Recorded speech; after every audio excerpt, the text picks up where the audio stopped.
Hello and welcome to the latest episode of PLAYCast, the gaming podcast from the award-winning team at Jump Cut Online. Today I'm joined by Nick, who is not hosting today. He is a guest. I know. How are you feeling? I'm loving it, to be quite honest. I'm much more relaxed when I'm got a chill, got my drink with me. I'm ready to go. I love it. And we've got a Jumpcast regular, a veteran, if you will. He's everywhere when it comes to podcasts. It's Rhys. I am. I slightly wonder if people get sick of me, but I am still here, so you're tough for this episode anyway. You're the veteran. There's no getting rid of you. I think I've got the most episodes, I think. Well, maybe Sarah's probably overtaken me now with the Disney series, but I think I'm Perhaps up in the top three, I'd say. If PLAYCast had like a battle pass, you'd be the unlockable character at the end.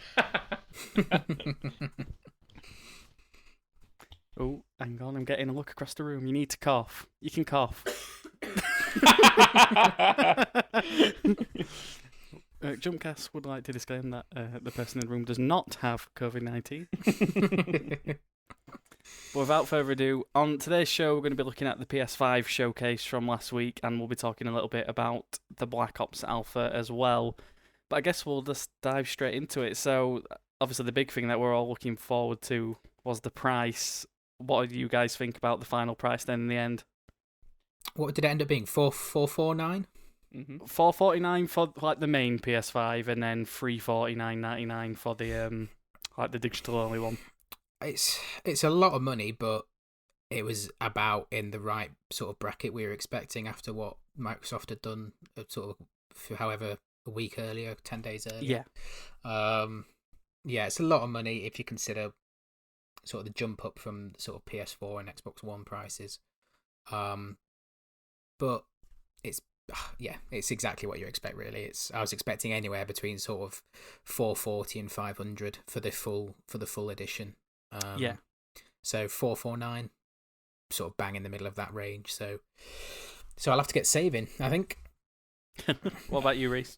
Yeah, I think when it comes to the actual main console, the disc version, I think PlayStation or Sony wanted to deathly avoid the dreaded £500 mark after the PS3 situation they had. So I think 449 that literally matches the Xbox Series X dead on is pretty wise going.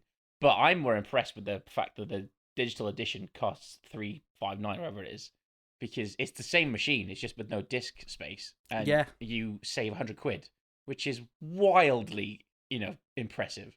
I think they are probably, as a company, going to make a loss in terms of manufacturing costs on the PS5, because I heard it was very expensive in the production process. But in general, I think that is very, very consumer friendly. You knew you were going to have to fork out quite a bit of money for it. And I think I'm a big PlayStation 4 fan, not a big like Sony fanboy, but I do think that they have managed to kind of outdo the Xbox on that regard. Even despite the Series S being a very cheap alternative, that is a decidedly less powerful machine than the PS5 digital edition is going to be. So I think, the price is a very, very nice one for us lowly. What was the difference? What's the difference between the Xbox digital and the PS5 digital? What's the price difference? About £110. The Xbox is cheaper by that much. Pretty much. Yeah. So, I think what PlayStation have done expertly, really, with their pricing, is Sony have said, right, here's the PS5 full version, disc version at the sort of same price as the Xbox, and then they've kind of, I think, cornered people into saying, right, well, the Xbox cheaper, the digital version is cheaper, so if I'm going to get both at some point down the line, I'll go full whack on the PS5 and then get the cheaper sort of lesser version, which is the Xbox. So I think they've kind of, even though their digital version is more expensive than Microsoft's and Xbox's, I think they've kind of helped themselves in making sure that people's main console will gear towards PS5. I think, because I think guys like myself, I was since PS2, so Xbox 360 and Xbox One, I've geared away from from PlayStation. Sorry. And this time round, I'm all in on the PS5. But those games that we do want that are exclusive to either console, I got a PS4 a couple of years ago, just because I wanted to play Spider-Man, I wanted to play Horizon Zero Dawn, God of War, etc., etc. So I had to fork out for that. So, and I think a lot of people will end up having both. And because the Xbox One is so much cheaper for like the digital version, I know you said it's a slightly weaker actual machine, Rhys, but I think a lot of people will end up getting the more expensive PS5 and then the less expensive Xbox on the side. I think I was kind of missold a bit on the Series S, but only by my own interpretation of it, because the way it was kind of sold was it was going to be this kind of like, not a pocket version, but a really kind of easy to maneuver machine that you could kind of just pop in. Is really small, but it is like the same size as the PS4 is now. It's not as if it's a massive, it's like a big size adjustment. It's still going to be an actual proper console. Yeah. But yeah, I thought about this a lot when they announced that it was going to be $250. That makes, buying it after you've bought the PS5 a much kind of more enticing option.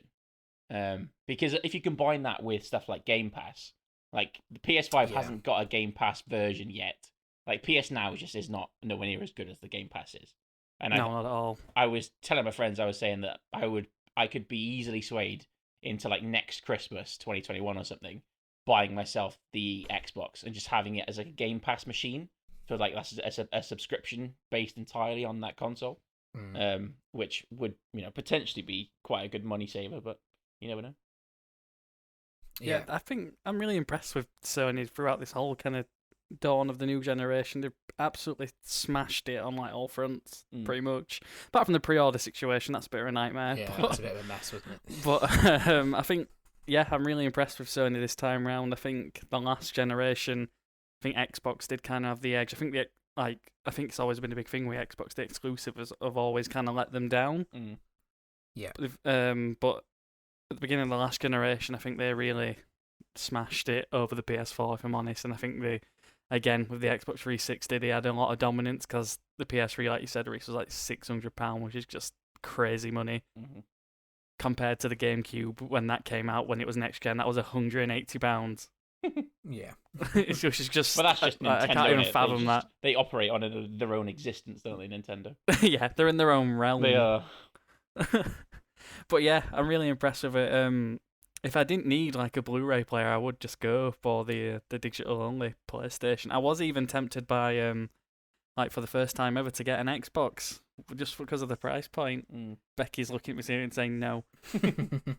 Sacrilege. That's only because she's bought a year's worth of PS Plus and I didn't even know about it. So is that are you definitely going disc version then on the PS5? Yeah, I'm definitely going for the disc version. I am as well. You're going digital, aren't you, Rhys? I am, yeah, because I've got my PS4 now, and that is my glorified Blu-ray player. And people are all saying like, "Oh yeah, but the PS5 will be 4K," and it's like, I have, as much as someone who watches as many films as I do, I have never noticed a massive jump in quality in the Blu-ray discs I've got. So I don't think I'll see a big 4K difference. But maybe that's just because I'm a fool. But then I can see myself, like about 6 months after I've got the PS5, I might flog my PS4, and then just kind of buy a 4K Blu-ray player type thing for cheap because they're not that expensive these days. No, not at all. The only thing with the digital only versions, which I don't like, is I've said it to you two before, I like the resale value of games. So if I buy, because we know the games are now, what are they rumoured to be at? £70. £70 a pop, which is a lot of money. And if I can buy that, especially for the sort of single player campaign games, buy that, do it in a month, 6 weeks or whatever, and then sell it back again for like 40 quid and it only cost me 30 quid. I like having that flexibility to be able to do that. And I also think like when you buy stuff from the PS Store or the Xbox Store, you're completely at their mercy as to what they want to price things at. Where you can shop around if you actually want to get a physical disc, which again I like having that flexibility. Yeah. Well, they've said that 99% of the PS4's like library will be backwards compatible. I don't know like the logistics of that yet, but I know on day one of the PS5 releasing they will be letting you have, I think it's about 20 games for free, like the PS4's kind of best of library. So I think it's got Days Gone, God of War in there. Last of Us Remastered. As digital downloads. Yeah, as digital downloads, completely free. I don't even think you need PS Plus. You do need I'm not PS sure. Plus as part you do of need that, PS Plus. Right. But still, yeah, you pay what? I think that's kind of cool. You pay £8 a month, or I pay what, £50 a year for PS Plus. Yeah, and I will get access to 20 games when I buy a PS5. That's pretty cool. yeah. I mean, if you take those games at full price as well, it's like at least over £200 of a games for free. Easily, yeah. But yeah, the main reason I want to keep like the disc version is just because I want to play Death Stranding. I can't part ways with the disc. I can't do it. That's the thing as well. Like, I've got some PS4 games that I'm hoping, like, I play Madden a lot. I know you do too, Rhys, and I bought that for PS4 and I own that for PS4 now in disc form. So I want to be able to like not have to buy that again for PS5s, and so all those PlayStation 4 games I've got, I haven't played or finished yet, or will want to play. I still want the option to be able to do that. So, yeah. It's one of the things where I realized when I was having like a kind of internal conversation, am I going to go discless or digital? I kind of realized that 90% of the games I play these days are all digital anyway. And it's like the only ones that I bought discs for recently were games like Ghost of Tsushima, Last of Us 2. And that's it this year. Literally, those are the two only games I bought on disc. Like I bought Madden this year, I bought that digitally. And because I think I'm more likely to jump into games digitally, if that makes sense. Like, yeah. I know it sounds very lazy, but having to get up and put a them, disc in is effort sometimes after you've had a long day at work. You just want to jump between Warzone and Rocket League and wherever you want to do. So, yeah, I think that's the thing as well, like the convenience of it. It is.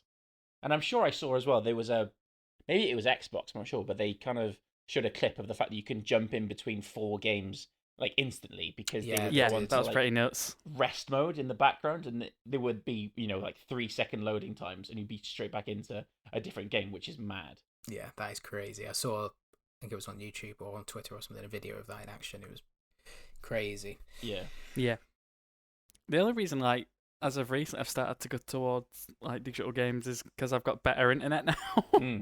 So it doesn't take an eternity to download them. I couldn't go digital because I'd download a game on Monday and it'd be done by in 4 weeks' time. I couldn't do it. Like I digitally bought Ghost of Tsushima and that started preloading like 2 days before. So when I got home from work the day it came out, I was just like ready to play. So that was pretty cool. But I do kind of like, it's a bit different now with everything, but I do enjoy the anticipation of going like to pick up the copy of the game when it comes out and whatnot. Yeah, that is true. I did enjoy I was on our 24-hour Warzone stream when Last of Us 2 was delivered, and that was like a really just intense excitement that you just wouldn't get when you go digital. But I think that is potentially kind of a sign of the times in that that's just not a thing really anymore. Like midnight launches are kind of dying for games these days because you can just get it instantly online. Yeah, I remember the days when I was at secondary school. Everyone used to go for the FIFA launch and queue up at Asda for like hours. Yeah, and then have to be in school the next day. Yeah, it's the same with the Call of Duties as well. Like I can remember when Modern Warfare 2 came out, and my brother worked at PC World at the time, and he managed to get like a copy like the night before it came out. Yeah, and he brought like one home for me and one for him, and like I'm playing it, and my dad's like, "You know, it's bedtime now." I'm like, no, but this is sick. Have you played this? Early access, Dad. It's early access. I can't even play it online yet. And then, like, again, when Black Ops came out, like, my poor mum, like, I used to send her to game, like, before she picked me up from school. Like, can you go queue in line for Black Ops 1 for me, please? If I give you these games, will you trade them in? I'll definitely have enough money. You won't have to give me any money towards it. And then she has to make up 20 quid when she gets Yeah, there's like 20 quid to make up. She's like, do you know how much I had to pay extra towards? It's like, oh, thank you, I really appreciate it. Bye. But yeah, it's a bit of a shame that kind of age of like waiting for like similar to films as well, like the midnight showing thing now has kind of died a death with everything that's gone on, which is a shame, but maybe it's for the better. I think it's a different type of anticipation now, like waiting for like the preload and for it to be available on the console. I mean, it even gives you a countdown on the PS4 when you can actually open the game. They've designed that well, haven't they? They know like you'll be excited for this game, so you can stare at this counting down clock for 2 days. Yeah. But yeah, it's a shame. But luckily, there are new games for us to get excited about. And I know we've mentioned it a few times, just like in private and on PLAYCast as well. We've got Spider-Man Miles Morales coming out. Yeah. Have. that's coming to PS5. They showed a bit of that at the showcase. I was pretty much floored by it, to be honest. I thought it looked really, really good. It did. One of my favourite things about Spider-Man on the PS4 was two things. Was the combat I really, really enjoyed. Yeah, it was kind of on par with Ghost of Tsushima for sort of how satisfying the sort of combat mechanics were. And then obviously the swinging and mechanics as well was just the amount of time you could spend doing nothing and just roaming around and swinging between buildings on photo mode and stuff. And it looked, and I loved that in the little bit they showed that it just looks like the combat system is just as good as it was, probably slightly improved with a bit more sort of interactive environment. It just looked like more of the same, and that can only be a good thing. Yeah, I'm just impressed that like when Spider-Man the original now it came out in 2018, and now we're getting this like new standalone kind of title within the series, and even though it's the same kind of world and engine and whatnot, like the animations like Morales fighting and his new powers just look insane. Like when he was shooting the lightning bolts and stuff as well, I was like losing my mind. It looks really cool. So where does it fit into sort of narratively into terms of Spy? Is it a direct sequel? I think it takes place a year after the like main game. Yeah, I think so too. I watched the trailer again today in the preparation for this. What is the story? Who is the baddie? Because I wasn't quite sure. Have they teased who the big baddies yet? I'm not quite clear on the story. I don't know if you might know, Rhys. I'm not that clear on it myself, but I know from what we saw in that showcase, obviously, is it Miles Morales' mum that's running for election for mayor? Is it within New York City? Yeah. So I don't know exactly who the big baddies are, but I am curious to see how Peter ties into this, like post the events of the first game. I thought that. So I know that the villain of the game is apparently someone called the Tinkerer. Yes, that's right. Yeah, that's what having not read Spider-Man comics, I don't know who that is. But it just seems like another kind of. So, well, before I go to like where Peter is in this game, I do have a few reservations about Miles Morales, the game, just because I played the DLC, but I didn't finish the DLC because it was very repetitive, and all the villains had this kind of electricity-related power, and it seems like all of Miles Morales' enemies in this game are going to have this electricity-based power, and I just worry that the gameplay might become a bit stale, because as good as the combat is in Spider-Man, like I've literally yesterday I rebooted the game and reinstalled it so I could play it again because it's just so much fun. Like you said, to fly around, to swing around the city, it just feels so good. Yeah. I do have worries that the combat is just going to be a bit like this was good last time, it's still good now, with a few small like electricity based changes for Miles himself. So I am a little bit concerned it's just going to be more of the same. Like, and that is still good. Like, more of the same is good because it was so good on the PS4. It's just I was hoping for maybe a bit more reinvention of Spider-Man, if that makes sense. But in terms of like Peter's role, all I know is he's going to be like Miles' mentor. And I do kind of wonder if that means there's going to be 2 Spider-Mans around the city, which would be quite cool. Like you could maybe have like not a co-op section, but a section where Peter helps you out to defeat someone, or that would be and you can see, kind of run into him in the city at various points doing other tasks and stuff. That could be really cool.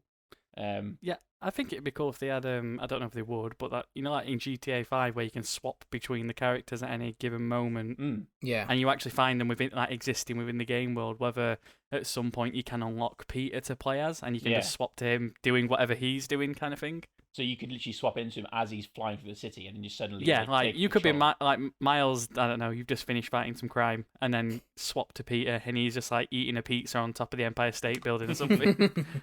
Living the dream. That would be cool. That would be cool. How much of a game actually is there? Like, that's a very good question. Like, if you take the first Spider-Man game, you say that was probably 40 hours, 30 to 40 hours to complete the campaign, something like that. Yeah, I'd say so. What's the relative sort of number we're talking about with this? Does anybody really know? I mean, me and Rhys have been kind of deliberating about this, and we're not quite sure. I mean, they've said it's a standalone game, but like the actual definition of that, is still a bit blurred because I've seen some people comparing it to like Uncharted: The Lost Legacy, which is like a quote unquote standalone game, but it's only about 7 hours long, so it might as well be like a downloadable DLC.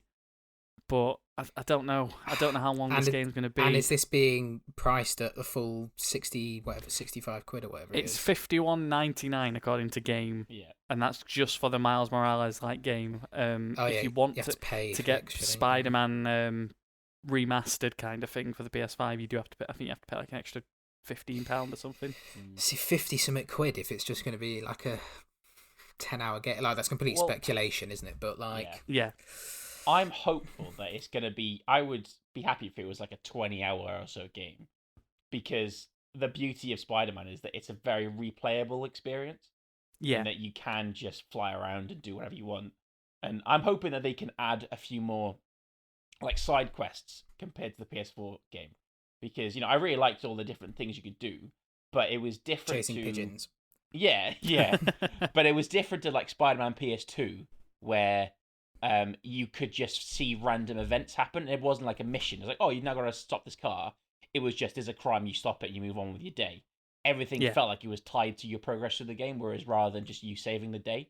I hope that don't bring back the balloons thing. I can live out without the balloons. My balloon!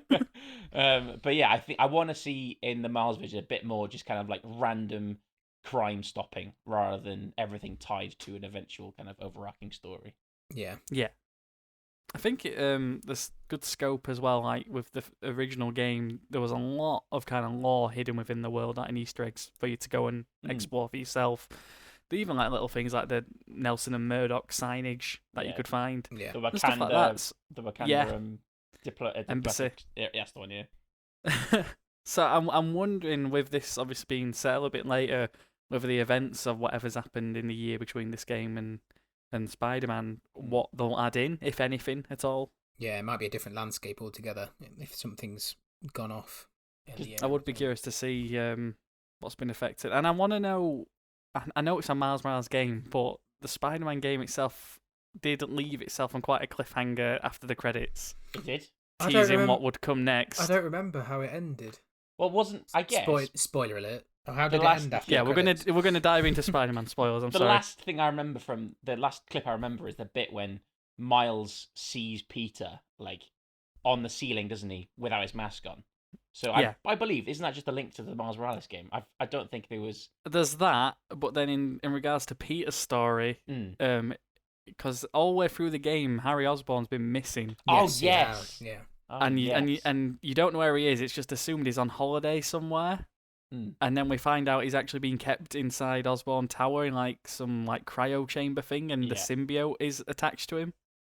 Venom. So I don't know whether they're teasing that in like a weird turn of events that Harry Osborn could become Venom or something like that. That could be cool. I do so vaguely I am curious that to see I'm gonna have to where go that and goes. watch that on YouTube afterwards to remind myself. Yeah, I was losing my mind when that came out. Like, I thought it was really like interesting they would go that route as well, not like using Eddie Brock as Venom, like using Harry Osborn. Because I don't know to my knowledge if that's been done before. It's cool. It is cool that they have created this new Spider-Man universe for them to play with, and I think that's what was so cool about the PS4 one when it came out, was that it had these in-universe references to, like, you had the Avengers Tower, Doctor Strange's house was there, Black Panther stuff was there, and it's like the world of this Spider-Man game is clearly an Avengers universe. Yeah, and I was dreaming. I am dreaming still of a day when you could have a Doctor Strange game or a Black Panther game like set in this same city. That would be just absolute class. I thought that's what the new Avenger would be. The Avengers game would be. Thank God. But it's definitely not that.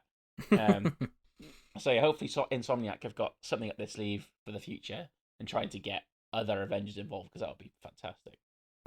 Yeah, I'm really glad that Avengers game is not tied to this universe, having now seen that game. But Spider-Man's supposed to be in that game at some point, so who knows? Yeah, they bring him in as an extra sort of DLC character, aren't they? Yeah. Down the line. Yeah, is a PS4 exclusive as well, just to annoy everybody. It's hilarious, yeah. Sony flexing their muscles again. Oh dear. Again. Yep.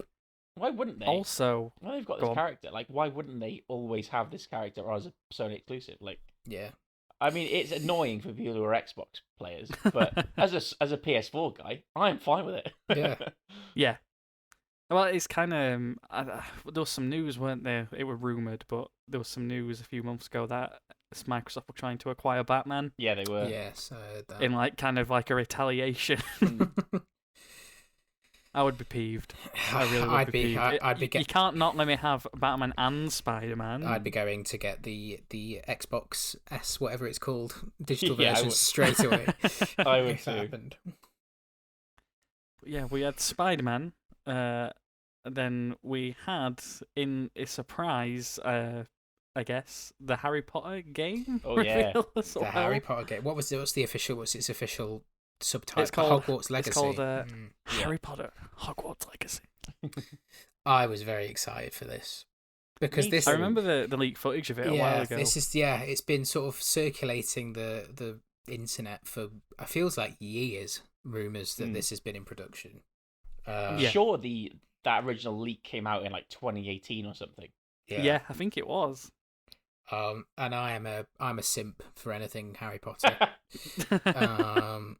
And Beth is as well. And when I showed her the trailer, she was like, right, when's it coming out? When we getting a PS5? Yeah, I thought it looked pretty fun. I know there's obviously things we have to take into account with Harry Potter now. Yes, we do. Yeah. And that's unfortunate. And it's a shame that it's a thing, but it apparently is a thing, and and shows no signs of letting up of being a thing.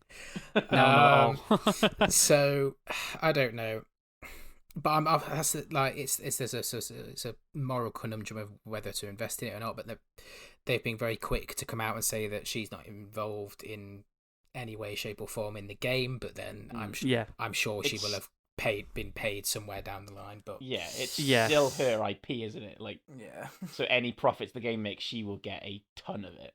well, that's the thing. Like you say, she's linked to it just Yeah, by brand. and it's one of those things where to enjoy that game, you'd have to separate the artist from the art. And it's just at the minute, because it is so like in the conversation, it's so hard to do that. And I do like that we've not mentioned her name, and everyone knows what we're talking about. yeah. We can keep it that way as well. Yeah, I'm not going to give her the It's a fucking satisfaction. ballsy move as well, isn't it? By the way, to announce and to show this and announce this when they did a week ago, in terms of how everything is sort of the state of play of everything else surrounding the Harry Potter.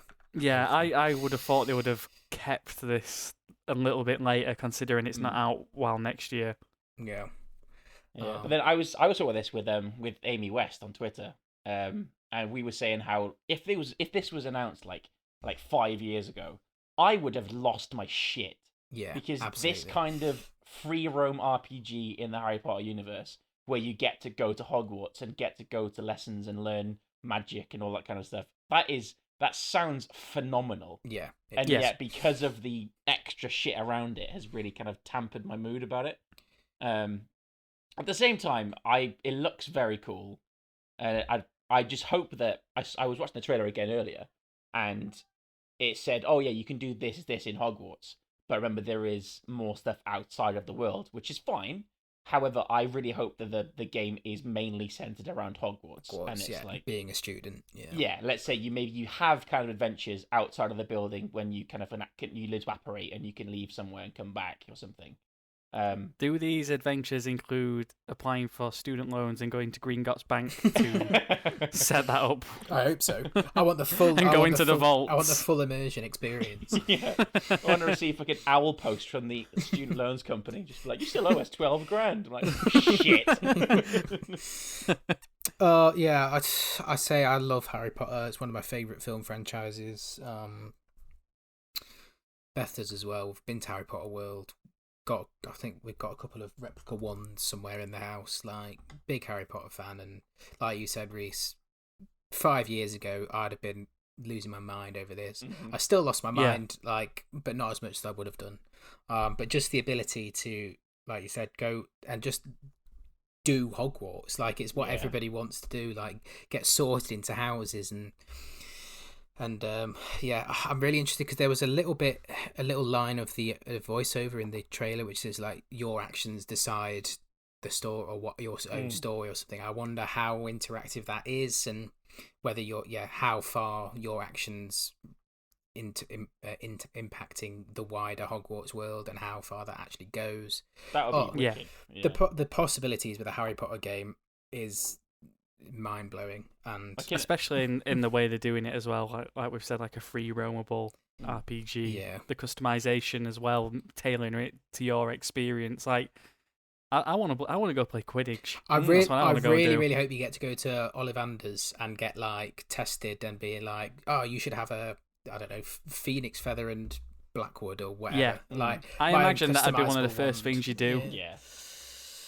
Oh. Well, you have to spend the first hour of the game just living under us, covered under the stairs, just waiting for something fun to happen.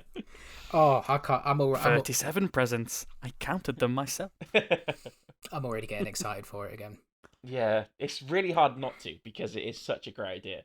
And I think you probably played it. The last truly good Harry Potter game was the Order of the Phoenix game.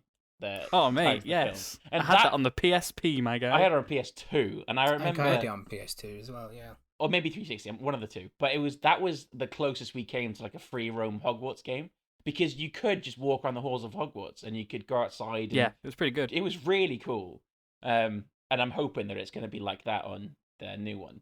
But I think, like you said, Nick, I like the idea about how your choices will decide things. So, like, maybe, for example, if you get sorted into Slytherin, then your path is much more kind of dark, and then Gryffindor, you've got to save the day, and each house could be linked to a different storyline, and that could encourage replayability. And I wonder how the sorting kind of thing happens as well. Like, do you you choose preset characteristics about your character, which will obviously sort you into a particular house, or whether there'll be sort of like a sequence of events before you get to Hogwarts, and how you act in those sequences determines how you get sorted.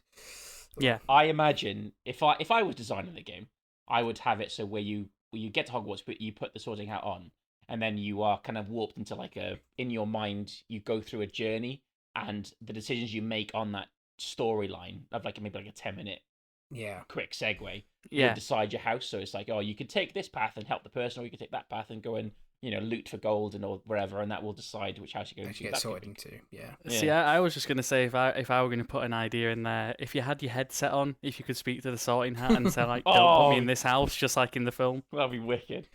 That'd be quite funny. It could be great, It's all here in your head. I've only ever played the Order of the Phoenix game and the Philosopher's Stone on PS1, which is a banger of a game. Sick. I love that game. You only have one spell in that game, though. It was very annoying. I played the first 6, I think. The 6th one was shite. The 6th one became like a really weird wizard shoot 'em up game, where it was just like every now and then you go into literally cover fire against Death Eaters and stuff, and it's like, this isn't Hogwarts, this isn't spells. But I remember the Goblet of Fire game was weird. That was a strange level based thing, and then I remember the Azkaban game was actually really good. That was a bit more kind of not free roam, but it was the levels were quite big, and you could explore the levels in within the game. I really liked the Azkaban game. So yeah, they were all good. Chamber of Secrets was really good. I take it all back. Good series. I need to play the other ones I've missed. I have very fond memories of the Philosopher's Stone. I don't think I've played Azkaban. I liked Azkaban a lot. I really enjoyed. There's a really the time turner bit is really good in the Azkaban game. Oh, it's the best film as well. I'm really annoyed that I haven't played that game. I would just watch Goblet of Fire, but that's a different episode. Goblet of Fire's second, but yeah, we'll leave that for. Okay, I'll accept that, mate. I'll accept that. I'm virtually shaking your hand. Yeah, I'll take it. My only question is, with the other games, because you seem to have played them, Rhys, can you do the spell Flipendo? Yes, Flipendo. You can do it. Yeah, of course you can. Oh, mate. You had Flipendo, you had Diffindo to cut things. Diffindo? You had Expelliarmus, obviously. You had all the classics. Wingardium Leviosa was brilliant. The rules of the Harry Potter spells are a bit wishy-washy, I've always found. Because, in Chamber of Secrets, I'm pretty sure when Gilderoy Lockhart duels Snape, he uses... I can't remember what the spell was, but he uses a spell and it does something, but then later on Harry uses it and it maims someone, and I'm like, what? It's a bit of a free-for-all. I mean, I do remember, to be fair, this is on a different conversation, but I remember reading the book, the Expelliarmus spell was much more dramatic than it was in the films. Like by the fifth one, you say Expelliarmus, and a wand would just fly out of someone's hand. Whereas in like, just goes. whereas in Chamber of Secrets, like in that same Lockhart duel thing, Snape says Expelliarmus, and he launches Lockhart across the room. Just... this is what I mean. In my head, that's what I thought Expelliarmus did. It was like, it wasn't a disarming spell. It was literally you would yourself be disarmed as in you get knocked to the floor. So yeah, Harry Potter world, wizards, wands, people, sort it out, please. It's also just absolutely wild that anybody in that Harry Potter world can pick up a wand and say one of the 3 cursed spells and just do it, and then that's fine. Yeah. There's no safety precautions or risk assessment been done on anything. I think Moody does kind of talk about that in the lesson when they learn about the 3 spells, and he does say you've got to like believe you want to do it, if that makes sense. Like you can't just say it willy nilly. Like you've got to truly believe you are going to torture or control or kill someone. Like it's not just, you couldn't just go Crucio and then that's it and forget about it. Like it's a decision that you have to really, really kind of properly make, which I guess makes sense. Yeah, I wonder how the game will continue the discrepancies within the spells of Harry Potter. When is it? It's set 1800. Did I hear? 1800. Yeah. So it's long before any of the sort of Potter, which is good. Before I think. Fantastic Beasts as well. Bizarrely. Good. Yeah. What's Fantastic Beasts? Never heard of it. Mate, Fantastic Beasts 3 is coming out soon. Good Jesus. God, make it stop. Who asked for this? Who asked for the second one? Who asked for the midnight showing of the second one where I lost my mind? The first one, to be fair, the first one is okay. Yeah, the first one's fine. The second one is hot garbage. I truly hated the second film because it didn't have a story and it really bothered me. Like the whole film was building up to getting people to Paris, and then Johnny Depp was like, "We're gonna kill Hitler," and they're like, people are like, "No, that's bad." You're like, "Why is it bad? He's gonna stop the Holocaust." Like, Jesus, it's so weird. That we need to do a Harry Potter series. On I Jumpcast would at some love point. to do that. Actually, that'd be really good. We need to do that. We'll pencil that in. Yeah. So we had Harry Potter. Are you guys fans of Resident Evil? I was a massive fan of Resident Evil 7, Biohazard. Yeah. It was one of my favourite games I've played in recent years, but that is the only Resident Evil game I've played. Right. I'm not. They showed off Resident Evil 8 / Resident Evil Village. Yeah. They did. Which looked kind of interesting. I mean, I'm not the biggest kind of like knowledgeable guy on this series. It's a shame we don't have Corey or Murphy on here because I know they're a lot more into that series than we are. But it did look pretty interesting. I know they bring back some kind of series favourites like Chris Redfield and whatnot. The trailer that they showed this time kind of took me by surprise because it didn't seem like a Resident Evil game. I think I'm not a big Resident Evil guy at all. I've never played them because I'm just too scared of the games. But I watched someone play Resident Evil 7 on YouTube, and I enjoyed watching it. It was quite a cool game to kind of follow. But it seemed to me, watching the Village trailer, that you became a monster or something. Like, that was different than what I was expecting, where it seems like your character maybe has powers to become a monster, or he just turns into one. If that's wrong, I've misread it. But it just seemed like that's a different approach to the game, because normally you are just a human faced with supernatural monsters, whereas when you become one, that is quite a novel approach for the game to take, I think. It gave me sort of quite big sort of like Van Helsing vibes type thing. I had no idea. Again, my knowledge of the franchise and the lore within the franchise is close to zero. So when they were like Chris in the trailer, I was like, who? Like that doesn't mean anything to me. But yeah, if it's in this sort of cut from the same cloth as Resident Evil 7, that was, I say, it was one of the best games, but it was also so fun to play. Me and Beth made it our like 10 o'clock, played an hour or a couple of hours before we went to bed. That is brave. And it was wild. It was so much fun. Yeah, I've never. Yeah, it was great. So I haven't. I think from what I know, Resident Evil 7 was very different from the previous games. I know particularly like when I look at 2 and 3, because they were remastered fairly recently. They're much more sort of like, I don't know, they feel like much more sort of like arcadey. Is that a bad, or am I doing a bit No, I think that's a fair comment. Whereas Resident Evil 7 was much more like survival So Yeah. like, it was like kind of more like Until Dawn if you've played that on PS4 as well. They just seem slightly different in sort of vibe and tone and sort of everything. But Do you know how many of the previous Resident Evil games were first person? Ooh, No. that's a question. I see. I don't know, but to me it felt like 7 was the first one that had first person. I think it might have been. Which I mean, I think somebody who's listening to this now is probably going to be Screaming. like, no, it was this one. yeah, but I think in that kind of world, first person stuff was really cool, and it made the scares really effective, because that it does really make you feel like you are in that game and wandering the corridors yourself. Yeah. And I just remember I think there was some sort of beta for it where you could just walk around that house. Yes, there right was. at the start.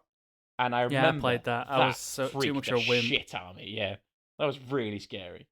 So the game was just more of the same, which I really like. And I think I watched one where it does become quite a big, expansive game, doesn't it? Where you have like a central base in this big house, and you can go outside to different places and go back and unlock things. Yeah, it's kind of like, so the main house is where the main I can't remember, is his name Jack, I think, the main guy, the main villain.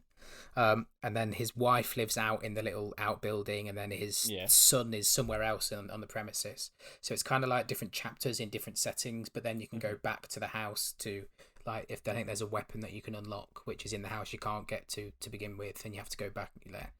It was kind of like a, I don't know, like a theme park with different areas of it, where it was different areas were controlled by a different one of the family. I can't remember what the family's name was for the life of me now, but yeah, it seems cool. Cut out there. But if it's the Baker family, that's what they're called. Yeah. So if it's more of the same, in the sort of same ilk, same cut from the same cloth as Resident Evil 7, I'll be all over that, because I really, really like Resident Evil 7.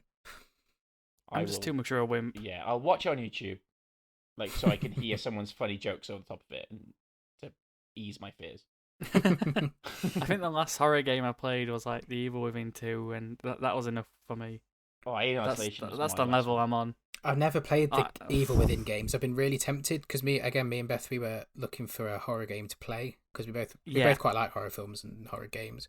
So we were looking for one, and I'd never played any of them. And I think I've not played the first, but I did play the second, and I thought it was great. I thought the first one was available, like remastered on the Xbox store, I think, and we were didn't get it, but I was having a look at it. So if it comes recommended, I might investigate. Yeah, second was really, really good. I can't comment on the first, but I do believe they're bits different games. I think the second one's got a bit more, like we've just been saying with some of the other titles we mentioned, not free roamable, but definitely like a bigger kind of world you can explore kind of thing. Yeah. But yeah, I highly recommend that game. It's great.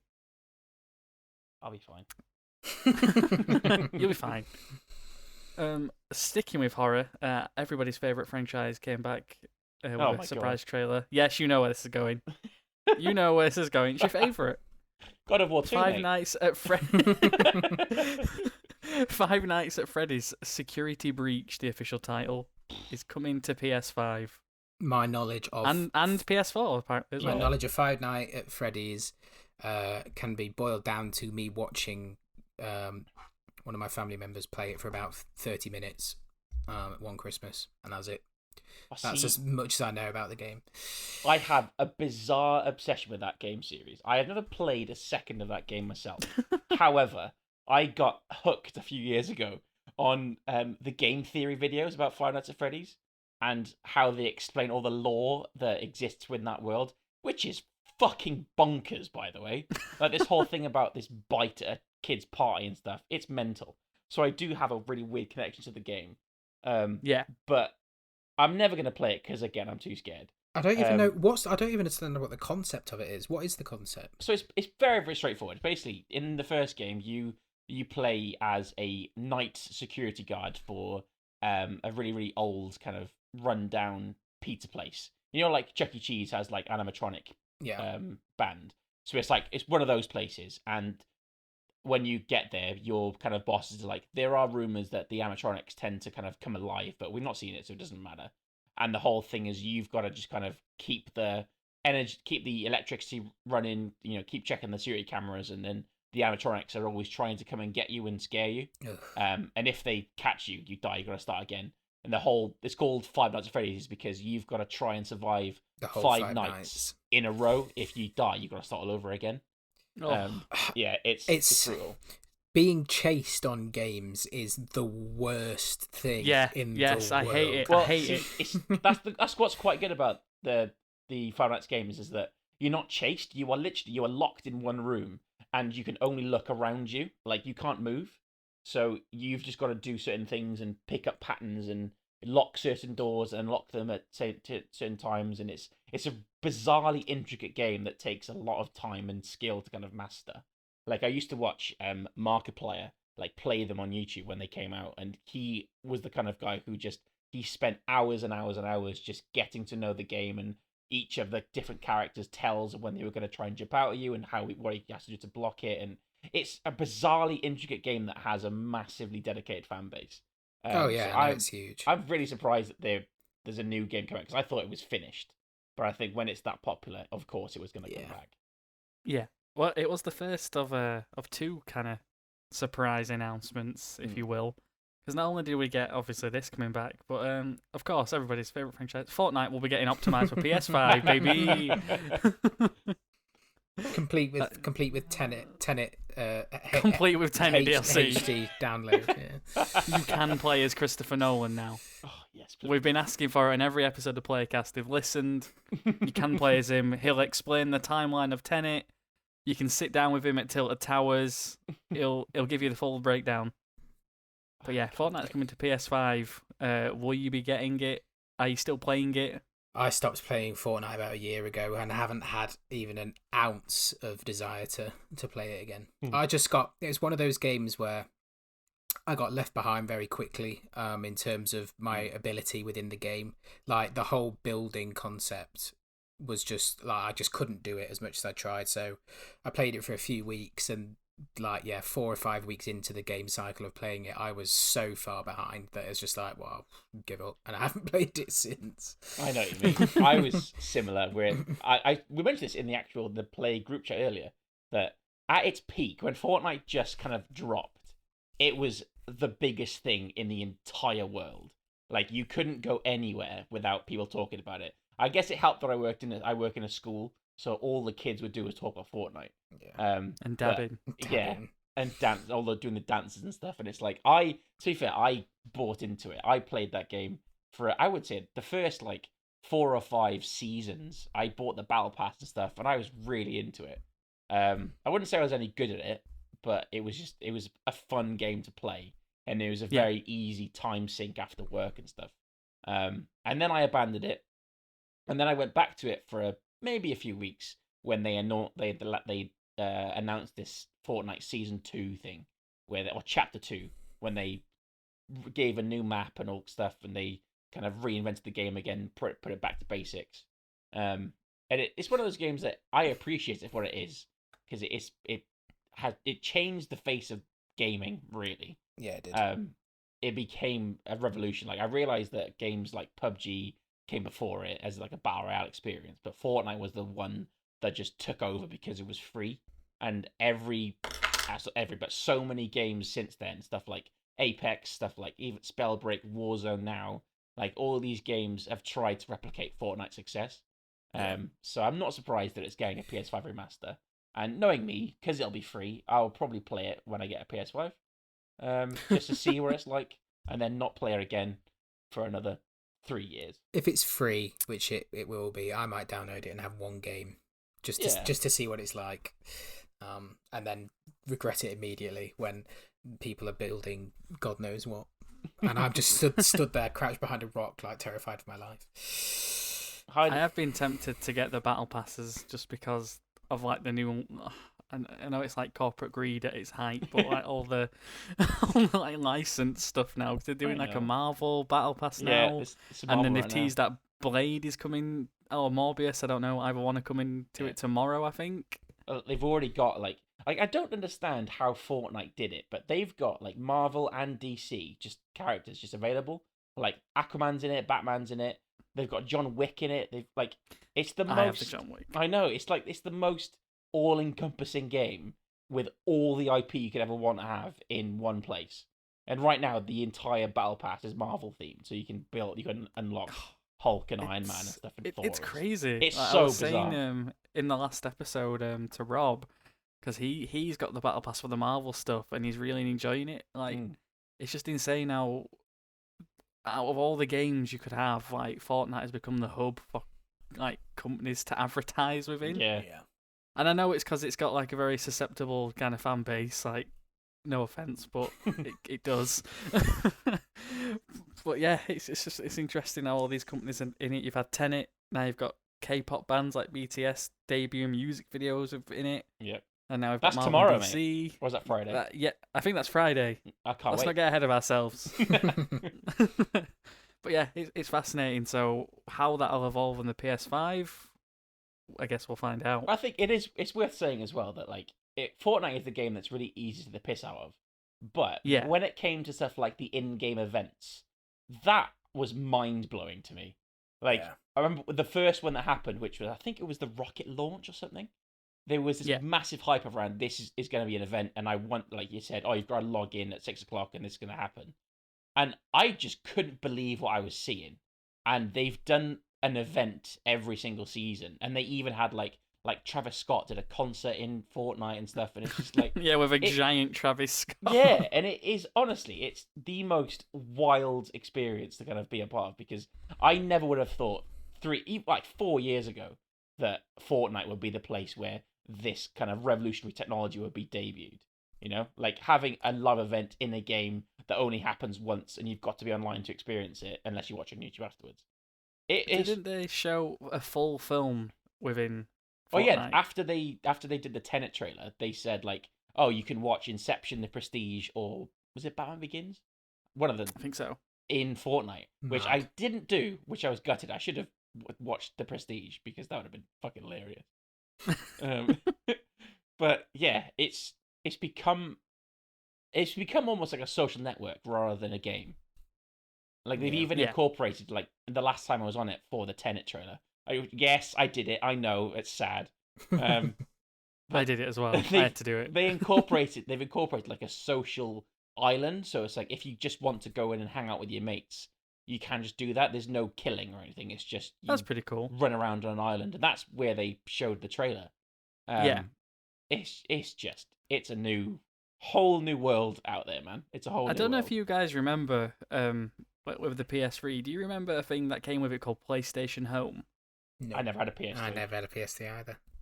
So when the PS3 came out, the big kind of thing that they were pushing that came with it was this, like, it's kind of like The Sims in a way, in that you have your own character and you can customize and all that. And it was kind of like a social hub where Sony would advertise their games and whatever in like an actual space, so you could visit different worlds, kind of based on different games. So there was like an Uncharted 2 world you could go and visit. You could play little mini games. There was a cinema where you could go watch film trailers and stuff like that, and you could just hang out. But you had an apartment as well, and the mini games you played within the different hubs, you could like win decor to put in your flat. That's cool. So you could have like a Nathan Drake like standee in the corner of your flat and stuff like that. And it was a really like cool concept. It kind of got ended because I don't think they really knew what to do with it outside of that. But what you've just been saying then, like with the Fortnite kind of social, just reminded me a bit of it. It's worth having a bit of a Google back, 'cause I think on YouTube there's like a 30-minute documentary about it. Is there? And I ended up watching it. It was really interesting. That sounds really cool. That sounds ahead of its time. Yeah, I can't remember when it ended. I think they took the servers offline at least 3 or 4 years ago, but I think they were intending to make it like what Fortnite's doing now, like a social hub where you could have all these different brands kind of coalesce within it. Games have evolved, haven't they? Like, gone are the days where you just plug in and play a game. Now everything is like, it's a tool for advertising, and it's a tool to get into it's your linked. home. Everything's linked. It's Black Mirror in real time, is what it is. The last couple ones I'll talk about before we get to the big one, I'll briefly touch upon. We had Demon Souls. I know you guys haven't really played the Dark Souls franchise, have you? Never. No. Oh, you need to. I tried Bloodborne and I was shocking, so I never went back. The trailer for Demon Souls did look really cool. But the graphics are amazing. But I've never played any of the franchise before. No. Yeah, It's the kind of game where you'll pick it up the first time and you'll absolutely hate it. Mm. You'll despise it, but then you come back to it eventually and you'll love it. I've said it before. I played through the first game now like twice, and it's just phenomenal. Like all the lore, how it's like digged in the world very organically. It doesn't have like a traditional story like told through cutscenes or anything. It's very much about you just kind of piecing it together for yourself. Mm-hmm. It's great. It can be unforgiving, but when you actually like get like good at the game, it is very rewarding. So I do recommend playing Dark Souls. So we had that trailer. They showed Deathloop as well again, which looks amazing. That looks class. I don't. I'm really excited. I don't know if I saw the trailer for that one. Oh, the concept of that game is brilliant. So in like the kind of trend of time loops being a constant thing now within all the media. They're not time loops, Sam. They are temporal pincer movements. Oh yeah, the temporal pincer movement. I mean, it's temporal pincer movement. The game. It is. It literally is. You can say that now, and I won't get annoyed by it because I now understand it. But yeah, if you haven't watched the trailer for Deathloop, Nick, like check it out. It's basically, as we said, a temporal pincer movement game where you play as an assassin who's stuck in this time loop thing, and he's trying to figure out how to get out of it. So he plays through the loop himself each time, figuring out the best way to kind of assassinate his targets. But it turns out there's somebody else stuck in the loop with him who's trying to kill him to keep the loop going. Oh. So you're always playing against somebody while also trying to like complete your objectives. Is that someone else a real person? Or is that AI? I think so. I don't know whether they're going to give you the option to do both, whether you want to play it solo or somebody can jump in. I would. Oh, that's class. But yeah, very excited for that. Yeah. Demon Souls, Deathloop, and then what else did they cap it off with? Before they ended it, they showed God of War 2 little teaser trailer. Now, I've not played the new one. I know you guys have. Oh. Were you excited when they showed this? Absolutely, I was. The first game, I think, is close to a 10 out of 10 game. It's such a great story, and as someone who didn't play the original God of War series on the PS2 and 360 and stuff, it was a game that I kind of understood the characters and understood the world so quickly and easily, and it was so fascinating to explore, and it had like lots of really cool hints of the future, and like one of my biggest kind of bits of blue balls in that game is a spoiler for God of War, Sam, but they keep mentioning Thor. And I was like, you're going to fight Thor. And you never fight Thor. And I was gutted. I thought you'd fight Thor. But it's such a great game. The combat is so satisfying. Even, what does this this teaser mean for the sequel? Because I'm very uneducated with like what has obviously gone down in the prior game. So what does this mean going forward? I couldn't tell you. I didn't finish God of War 4 because I didn't enjoy it. Yeah. What you said your experience of a first playthrough experience of Dark Souls would be like, where you didn't like it first time around, but if you went back and played it again, I'm at that point with God of War, but I haven't gone back and played it again yet. In complete contrast to what Rhys said, I found the combat of the most recent God of War film really challenging to the point where I gave up. And I know I might have been you that I spoke to, Rhys. I said I'm really struggling with the combat on it, and you said when you upgrade and you get better, then it gets easier. Yeah. But I was just at the point. I wasn't enjoying it when I was playing it, so I was like, I'm not going to bother playing it anymore because I'm literally just not enjoying it. If and when I get a PS5 and that's a free download, it is. It's part of the PS Plus thing. Then I may give it another whirl, because I know I am very much on an island by myself by not enjoying God of War. Like, it won 200 Game of the Year awards. Like, it did, yeah. Like, it's crazily well received, and I know I'm on my own, but I couldn't tell you what God of War 2 Ragnarok is going to be about. So, Rhys, I'll have to hand over to you. Well, yeah, I'm not sure either. I would hope that it's going to be to do with Thor, or these Zeus and stuff, because they were kind of hinted at in the first game rather than truly dealt with. Right. And it just seemed like Ragnarok is, as we know from Thor, the film, Ragnarok is like an apocalyptic idea. So it does seem like it's going to be a bit of a massive scope with the game. But what I really liked about the first game was that it was it was just as much about Kratos and the relationship with Atreus as much as it was about him trying to stop this evil guy from destroying his world. And I hope they do preserve that relationship, because the first game ends on a shocking revelation, which I won't reveal because it's a great reveal. Yeah. And I hope that they manage to continue that some way. I can imagine that Atreus would have grown up a little in over the few years, so he won't be like the same character he was in the first game. Because I definitely had similar vibes to like Joel and Ellie about Kratos and Atreus, where Atreus was really good with a bow, so he would help you out in combat and like shoot enemies while you're fighting them and stuff. And it was just, I just loved it. So I can't wait to see what it's going to be, because it's a very, very similar relationship actually. Now you mention it, it's very similar setup between the two characters, Joel and Ellie, and those two as well. I haven't played the God of War franchise since like the second PS2 game. It's been quite a while since I've dove into that franchise, so based on what you just said, I might have to pick up the first one. It's so good. Like I remember I wasn't sure if I'd like it. My friend was like, I love the whole franchise, so I can't wait to buy it. And I bought it on a whim because he was excited. It looks really cool. And when you first see like the World Eater snake, and it's just like this absolute behemoth of a snake that comes out of the ocean that dominates it, and you're just like, the scale of this game is so massive. And yet it does that really cool thing where, even though it is it's free roam in that you can go anywhere, it does also feel like it is very linear at the same time. Like it points you in certain directions, and you're allowed to go wherever you want to go, but it does kind of hint at, just head that way is the story area, go towards that way as soon as you can.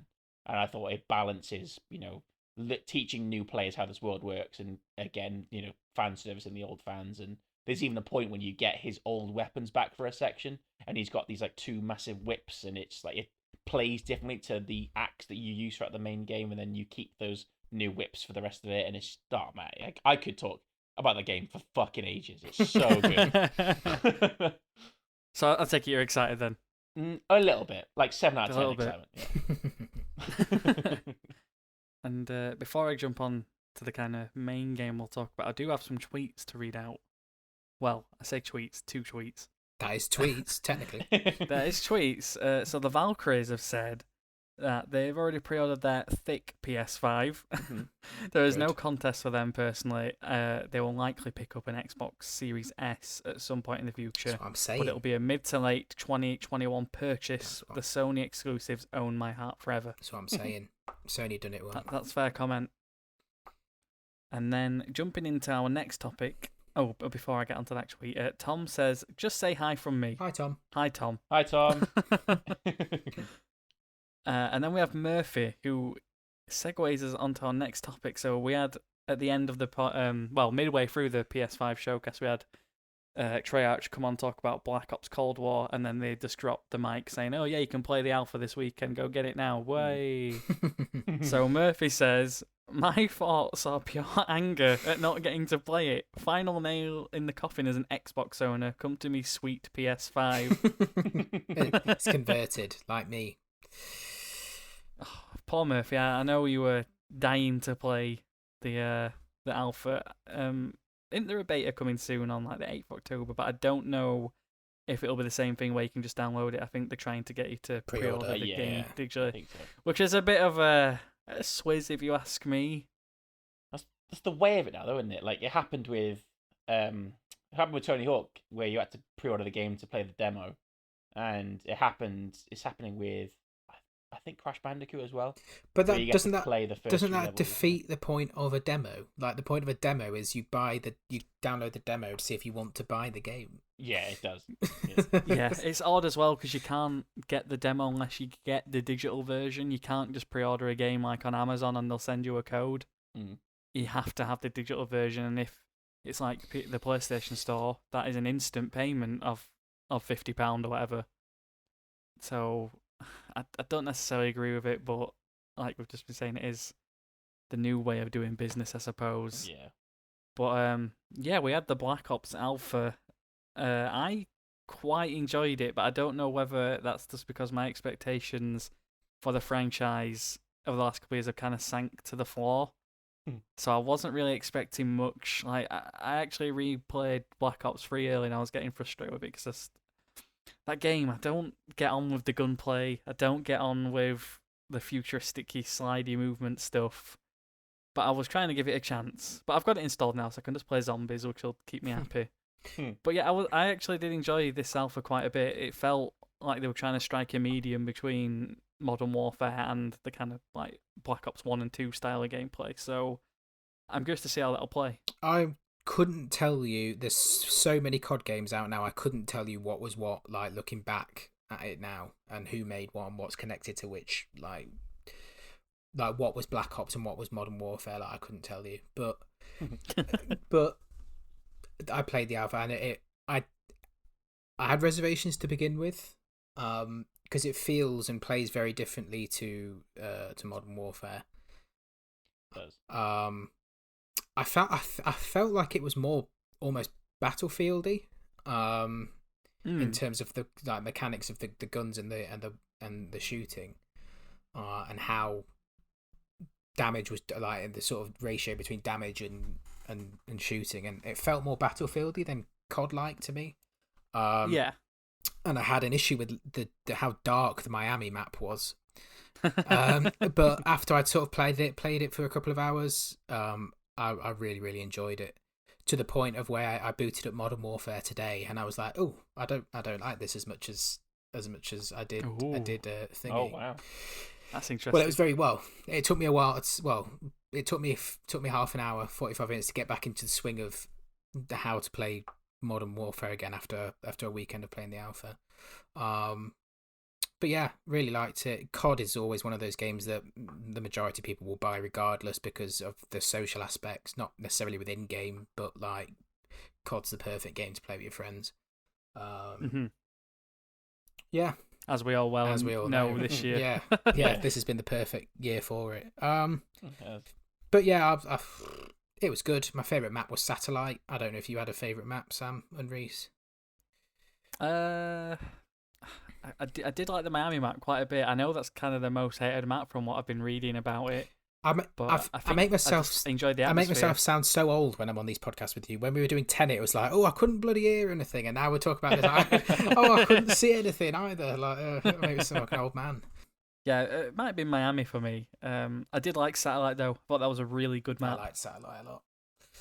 Just really good play style on it. All the kind of like lane system design on it, going through the map felt really organic, and it was a bit of a sniper's paradise as well, which I did kind of enjoy. That's what I liked about it. It was kind of like lots of different sort of terrains in one map. So depending on your play style, you could go out to the sand dunes and snipe away, or you could go around all the little tunnels and stuff and sort of be more close combat if you wanted to. Like it was kind of a map that allowed sort of both types of play styles. So I thought it was really good, Satellite.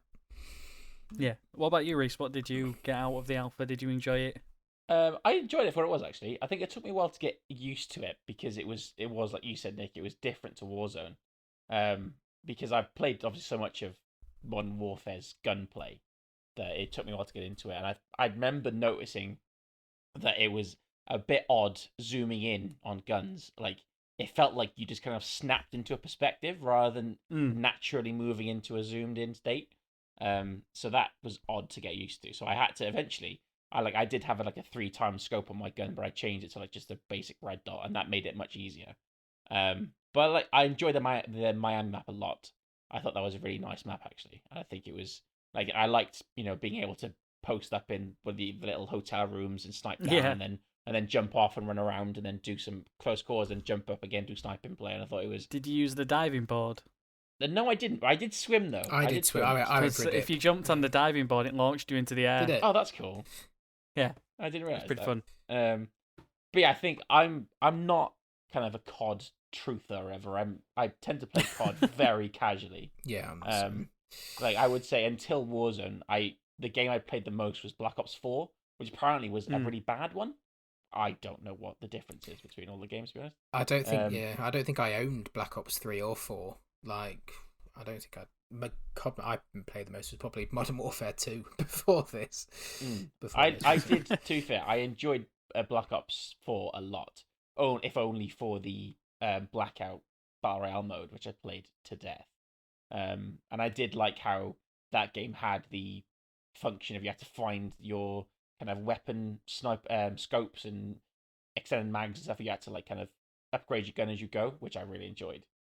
But yeah, so my COD experience is very limited, but it played nicely and it was fun. And it's gonna be a thing where I doubt I'll buy the actual game, but I will probably carry on with Warzone, because Warzone is legitimately a fantastic game, which I'm surprised to say, but it is as good as a battle royale as you can get these days. Is it going to be a brand new map and everything, or are they just continuing with the same Warzone? We talked about saying this this last night. Yeah, we're not sure. I mean, they have said they'll be bringing new guns and stuff like that into the game and new operators and whatnot. Whether there'll be a new map, I would like to say yes.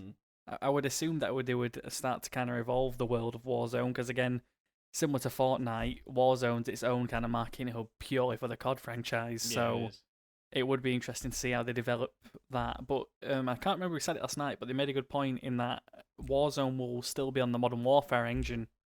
Yeah, I asked this. Yeah. How that will affect them bringing the Black Ops stuff in, it'll be interesting.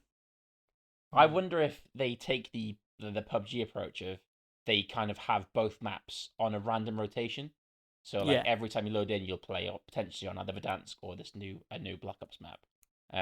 But it's odd because the new Black Ops is obviously Cold War era, so that's what 70s, 80s, and yet Modern Warfare is clearly set in 2020, 2019. Yeah. So the guns are going to feel different on the multiplayer of Black Ops. So it's odd. How does that cross over? Yeah, I imagine it's just going to be they're kind of going to just port the Warzone elements and say that'll probably be its own standalone thing, but it has links to Black Ops in there. Maybe things you do in Warzone will link to Black Ops progression and stuff. And I don't know. Yeah.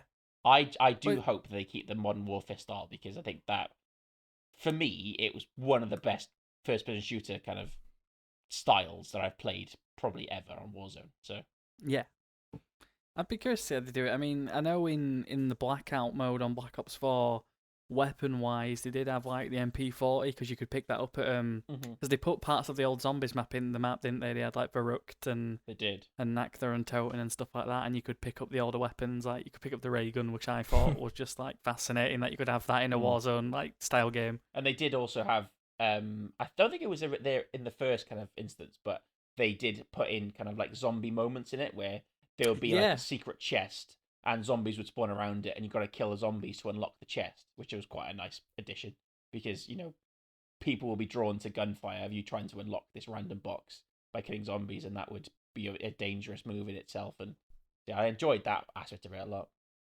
Yeah, I mean, there's talks that they're bringing zombies to the current Warzone, which I think will be awesome. I'm sure I heard that on the zombies going to be a thing in the map, but also if they're in the storm, they're stronger.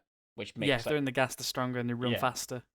I love that as an idea. I need that in my life. Yeah, zombies on Warzone would be amazing. I can imagine that'll be a Halloween thing, will it? That's a good shout, actually. It could be. I mean, the voice kind of files I think I showed you, they leaked, didn't they? Where it was like, the operator's saying, "Oh, zombies have appeared on the map, blah blah blah, make a move." Yeah. If that's a Halloween thing, I'm down. I'd love it. I can. Sorry, Nick, you go. I was just saying, I'd love if they sort of altered this how Warzone a little bit. Is if there was a sort of zombie version you could play in a non-zombie, not the normal version, and in the zombie version, instead of being like the last people alive, you had to like get to a safe spot, rather than like being the last. But then obviously the world is littered with zombies and enemies as well, and maybe like, I don't know, it's the first 5 teams to find the safe spot or something. Survive or something like that. That'd be awesome. That'd be cool. This sounds really good. I mean, I know they're bringing a night mode as well towards that. Would be cool. Like in my head, seems insane because it's just going to be very, very difficult. I think it is. Get your thermal. If it's as dark as the multiplayer version is when they put it on like what map is it now? On Hackney Yard. If it's like that kind of thing on the multiplayer. Have they done a night version on Hackney Yard? Have they? I haven't played. They did it a few battle passes ago, and like one team had to hide kind of thing, and the others had knives and night vision goggles, and you had to hide from them. It's pretty good. So I wonder if that'll make a return in Warzone. But as my prediction goes, I can imagine that they're going to make that a Halloween event, because that Halloween is made 2 weeks before Black Ops comes out, and that's going to be like the final Warzone event before Black Ops comes out. I think it's going to be a big blowout. I'm excited for Cold War purely for zombies because it's coming back, and I'm a slut for the Treyarch zombies like gameplay. I love it. The storyline as well, like you were saying earlier with Five Nights at Freddy's, it just made me think of the zombies for this because it's got such a deep lore behind it. There's like 2 different storylines and they all converge, and there's multiple universes and realms and stuff. It's really cool. Like I'm sure there's a YouTube breakdown you can watch, but it's really cool. So yeah, I'll definitely be checking that out when I do. Which COD was it recently where I watched it on YouTube where there was kind of one of the maps was kind of like a Roman Colosseum type map, and that was Black Ops 4. That was Black Ops 4, was it?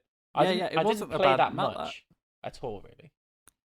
Yeah, that was on Black Ops 4 because out of the things I did enjoy with that game, it was the zombies experience. I mean, it still suffers a bit from the thing they've kind of implemented in the last kind of iterations of it, where a lot of it is kind of like Easter eggy, missiony based. Yeah. As opposed to survival. That's always been my big kind of problem with it in the last couple of years. But it was a decent map, the Colosseum one. They had a Titanic one as well. Yeah, I played that one as well, yeah. Yeah, that was quite fun. It was hard to navigate, though. I thought it was hard. I remember it was very odd to kind of how to get up to certain levels. And yeah, it was very confusing. But yeah, in that little teaser as well, I know we're getting a bit off the alpha, but because you've got me started on zombies, and I can talk about COD Zombies for ages. I can talk about it it's for your God years. Of War. Yeah. It really is. Like, I think I posted in the play chat the other day, just like somebody's figured out just because a little second of a stairwell in the teaser is actually a remade stairwell of the first ever Zombies map. World at War and apparently that's where the story's going to be taking us. Oh, back in time. And then, like, yeah, I don't know, because there's another leaked kind of screenshot thing of somebody stood outside it, and it says in the top corner, enter the facility, so I don't know whether it's like set now kind of thing. Because at the end of that little zombies teaser, you see him like get attacked in like a little vault kind of thing.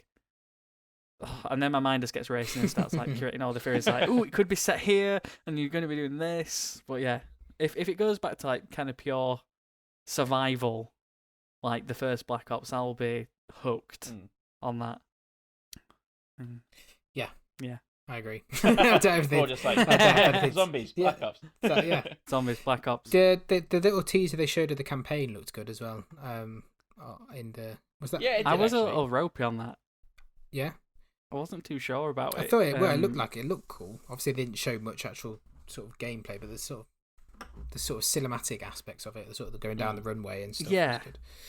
The only thing that concerns me, like, it kind of links to that and the alpha, is the state of the game that it's in at the moment. Because it comes out, like we've just been saying, 2 months. In like less than 2 months even. And I don't know, it felt a bit janky on that single player video. Like some of the animations didn't quite like gel. Yeah.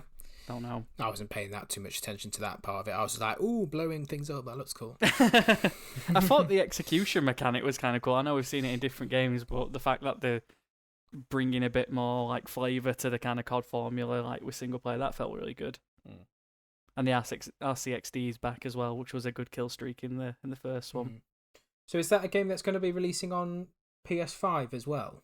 Or is it just Yeah, so PS4? it comes out the day of the PS5 release in the US, and then it comes out here. Actually, I don't know. I think it comes out the PS5 release in America, PS4 release over here in the UK first, and then it should be available. And it's going to be for the UK release. It's going to be all crossover. So PS5, PS4, yeah, it's all crossplay. Xbox One, Xbox X Series, or everything will be all in together. That you know what, you've just reminded me, because I read an article this morning that said a lot of people yesterday have pre-ordered Xbox Ones by accident because they've got the name confused. Absolutely hilarious, that is. So I can imagine they've got like something in the post today if they've got Amazon Prime, and it's just like, oh shit, I've got the new Xbox. Oh wait, it's arrived 2 months early. That's well, maybe that was Microsoft's plan all along to make it so confusing that everybody just bought the wrong one by accident.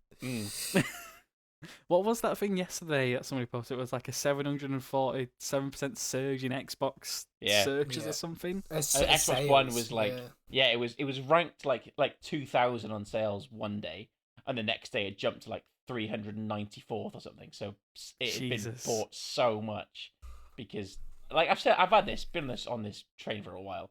The Xbox name tradition is fucking bollocks. Yeah, it is. Doesn't make any sense. So confusing, isn't it? There was this. I always thought there was a tweet that was really funny. I can't remember exactly what it said, but everyone was reading it and was just like, "I have not got the comprehension ability to be able to make sense of what this is trying to say," because all the names are like Xbox One X, Series S, but Series X to the one Xbox. It's just like, shut up, just buy the PlayStation. I remember that. I don't want to be doing like algebra when I'm trying to pre-order my games. Exactly. It's odd. I don't know why they can't just call it like the big like main Xbox Series X and then like the little one like, I don't know, X Lite or whatever. Why can't they just do it that way? Because it wasn't like the Xbox One update. That was an Xbox One X and a Xbox One S as well, wasn't it? Yeah. And now they're doing an Xbox X series and S series. Like, Jesus Christ. I know. It's so confusing. Santa's going to be getting it wrong a lot this Christmas. A 360 kind of like newer version of that at one point. Was it like the Elite? That was a 360. It was called a 360X, I think. Right. So just baffling, isn't it? Yeah. I could have swore though. I'm going to Google this very quickly. I'm sure they would. Xbox the 360 Elite rings a bell. That does ring a bell. Oh, that's a controller apparently. Oh, okay. Hang on, I need to find this out. Why it's going to bug me? Xbox 360 Elite. It's coming up with that again. Right. Okay. We're going to Wikipedia, the source of all knowledge. Absolutely. Okay. In the meantime, why are you doing that? Xbox 360 released 2005. Jesus, I thought it was a bit later than that. Yeah, me too. 2005, that's crazy. Well, launched worldwide across 2005 into 2006. Yeah, they had the core Elite in arcade, and then Xbox 360S and the 360E as well.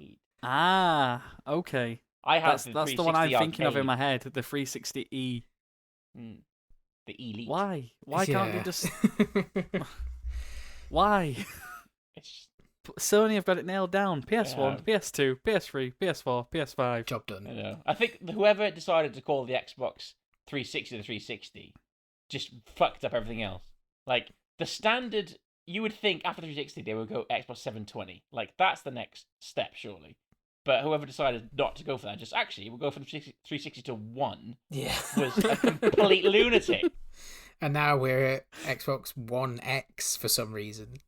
X series or something. Oh, yeah, see, I'm getting confused now. X Games. Yeah, let's play some X Games. X Games mode. Oh, well. At least we know when there is eventual PS5 pre-orders, we know exactly. Yeah, not a problem for any of us. What we're getting. Yeah. Jesus. But yeah, I think that kind of wraps up everything from that showcase. But as for when you do get your PS5s, what game are you going to get? Is what I want to close What are the out options? before I do the admin. What? That's a good question. Let's go to game to see what games you can get. PS5 games.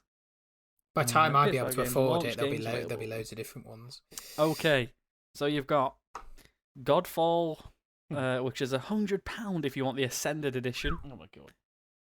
Miles Morales, which we've talked about. Demon Souls, Sackboy: A Big Adventure. Yeah. For the Little Big Planet fans out there.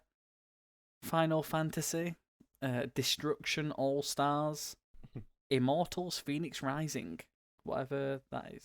Sorry if that's something really good. I don't know what it is. Is that a launch title? It is. What else is available at launch? You also get Cyberpunk 2077.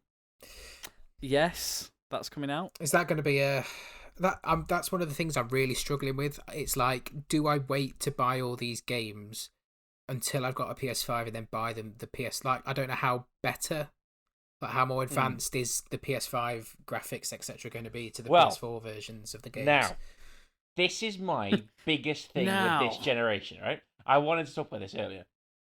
So, if you remember the launch, moving from 360 to Xbox One and PS4, the jump in quality was vast to the point where it felt like you had to get the next one because the difference in quality from games between the generations was so huge. This time, I don't think the difference is going to be that noticeable. Like, Nick, me and you, we recently played Last of Us 2. Yeah. Like, that is the most stunning game It's I've ever seen. Nuts. Absolutely nuts. And that's from the PS4 engine. And I understand that is using the PS4 to its absolute My maximum PS4 ability. sounded like it was going to explode whenever I Yeah. played it. It was a fucking jet engine. But that is like the peak of gaming graphical quality for me. Yeah. And I'm really curious how much different it will look on the PS5 when they eventually remaster it, like they did for the first one. So yeah, that is my biggest like concern with going to the PS5 and the Xbox Series X, is that I just don't think it's going to be noticeable for like the layman, like people who really enjoy studying things like frame rates and the graphical quality and stuff. They will probably realize that this game is like next level. This console is next level, but I don't think it's going to be this game-changing difference for most people. So that's the thing. Like, there's so many games coming out at the back end of this year. Like, I'm a massive Assassin's Creed fan, so Valhalla. And I'm like, do I wait to get it on PS5 when I get a PS5, or do I get it now? And but like, will it be as good? And I just don't know what the sort of the jump in graphical quality is going to be. So I'm in a real sort of conundrum as to what to do. There was that one trailer video, where they showed off like the PS5 graphics, where they filmed like a cinematic, and it showed like shadows, and then your character had some kind of superpower flight ability at the end of it. It was in some sort of like sandy dune area. Yeah, the Unreal demo. Yeah, that was the one. Yeah, and to be fair, yes, that looked awesome. But I'm just like, if you compare that to Last of Us 2 stuff, it did look like massively different. Maybe that I'm just sounding like a fool here. People are gonna be like, "This guy's a twat. What is he talking about?" if you're still with us at this point of the podcast, do get to me on Twitter, and if you have the answer to how advanced stuff like Cyberpunk and Assassin's Creed, what the difference is going to be between PS4 and PS5 editions. Yeah, do let me know. I would like to know as well. Do let us know. But hot take Jeff thinks it's going to be a flop. And that is a topic for when we get round to Cyberpunk. Yes, he said that on this. Yeah, on that note, now I've had my little vent about the PS5 thing. I'm looking forward to... I'm going to get Miles Morales on launch day. Yes. That's going to be my kind of first game. And I'm going to also, in the meantime, get a couple of the PS Plus subscription exclusive games. I'll probably get Days Gone and Infamous Second Son, probably. But then I think my plan is that I'm going to play Spider-Man Morales to death for a few weeks, and then I'll buy Cyberpunk in December on the next payday, because I don't fancy spending. Have you both pre-ordered, or are you still waiting? Still waiting. Yeah. I'm still waiting as well. Yeah. I don't think I'm going to be able to afford it in November. I'll be honest. It might be a 2021 purchase for me. Yeah. Well, I've got my savings are like going. I'm almost at my target, which is great. It depends how much I can sell my PS4 and my Xbox One for, but the trade value for those over the next couple of weeks is just going to drop. Like, it's going to plummet. Yeah. Are you getting the digital only version? No, I want to get the disc. I want to get the disc version. Oh yeah, you said earlier. I was just going to say, like, if you trade in both of those, then you should have enough to get the digital version. Yeah. Especially if you're selling your games, and because your controllers are worth money as well. They're worth about £30 a pop at CEX. Oh, CEX, a bit short. Leave you a bit short-changed, I think. Yeah, they do, but they've got a great feature where it just goes straight into your bank account. Yeah.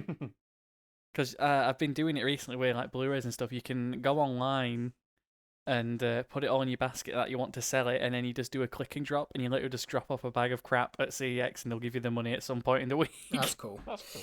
That is cool. Yeah, but no, I'm same as Rhys, Miles Morales, and then I'll probably investigate what are those three.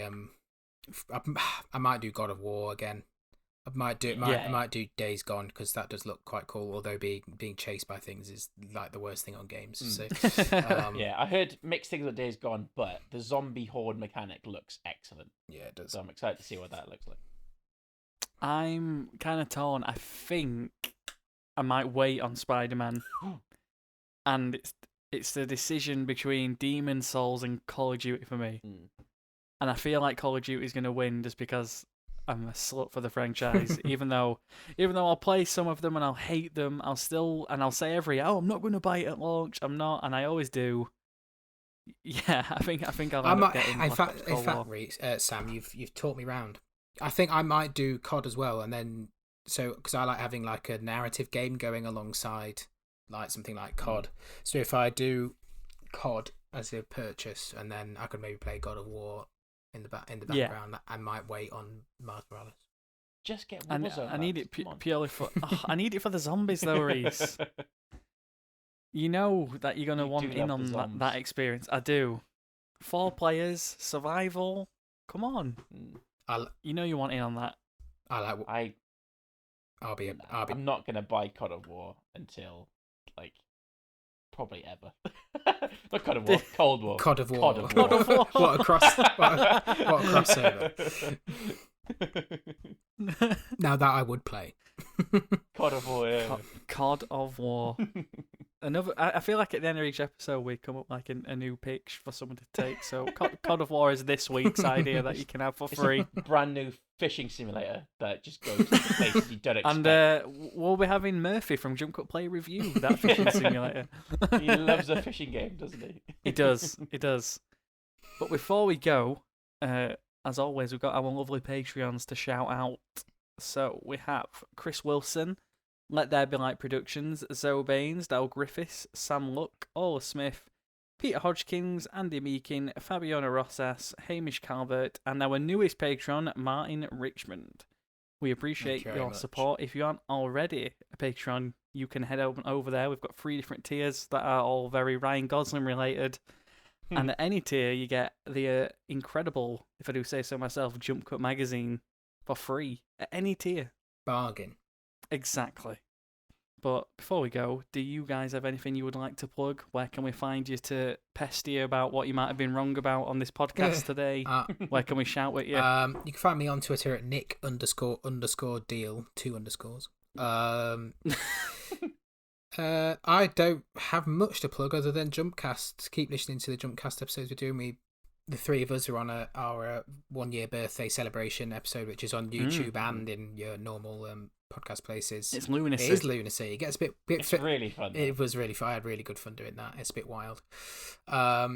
And we do at least 1 episode of that a week, and Sarah's doing her series on Disney, and Audrey's doing her film history, and then me and Dave are dropping in and doing bits and bobs, and Rhys, I think you're hosting an episode coming next week, or even this week, or who knows. There's always lots of content to be found over at Jumpcast, so make sure you're looking out. Jumpcast is absolutely popping at the moment, and we couldn't do it without all the support we get from it. It's amazing. Rhys, my friend. Hello. Where can we find you? I am on Twitter at Ruhbuhjuh, RUHBUHJUH. No, you told them how to spell it. Oh no, the running joke is over. I want to get followers, man. It was never about the fame. It is for me. Now I've got to this point. I need actual. I'm joking. I'm joking. Yeah, I've not got much to plug either. I'm very excited that next month I'm going to be part of Jump Cut's LFF London Film Festival kind of team of writers, which is going to be really fun. So look out for some reviews from me on there in the coming weeks. And like Nick said, I'm hosting a podcast. I'm recording it tomorrow night, which is all about I'm Thinking of Ending Things, which will be out on Monday. With actually Sam. Sam's back on that episode as well. I'm just going to be that guy and correct you. Oh yeah, we've already done that episode, and you've already been on that episode. I was on that episode. We're recording the Devil All the Time episode. We're thinking of recording things tomorrow night. It's been a long day. And I recently did an interview with a sound editor on The Boys TV show, which was really nice. I really enjoyed that conversation. So if you want to read that, that'll be fabulous. But yeah, that's it for my contribution this week. But yeah, if you want to just keep looking at all things Jump Cut, despite everything in the world failing, we still have so much good content for you guys to read and get involved with online. So if you want to check us out online at jumpcutonline.co.uk, please do so. You can. And one last thing to plug. We have just launched a lot of cool merch as well on Redbubble. including but not limited to the Play King, the leg-toad himself, available, designed by our own Adam Walker from the Play team. What a guy. So if you want to show some support, get some socks, get a notepad, get a blanket if you want. Even a shower curtain, I think, is on there as well. Just in case you're feeling the Play King love. I'm going to advocate for the backpack design. That is legitimately really nice. I thought it looked pretty fresh. Yeah. I thought the backpack looked pretty good. But there's not just the Play King on there. There's all the kind of Jump Cut brands on there. Studios, Jumpcast Play, everything. And I think there's even, of course, in Jump Cut fashion, some Ryan Gosling designs as well. It has to be done. But with that being said, thank you for listening. I hope we haven't enraged you too much with any facts that we may have got wrong on this episode. And we'll catch you again in another fortnight for the next episode. So with that, bye-bye. Bye.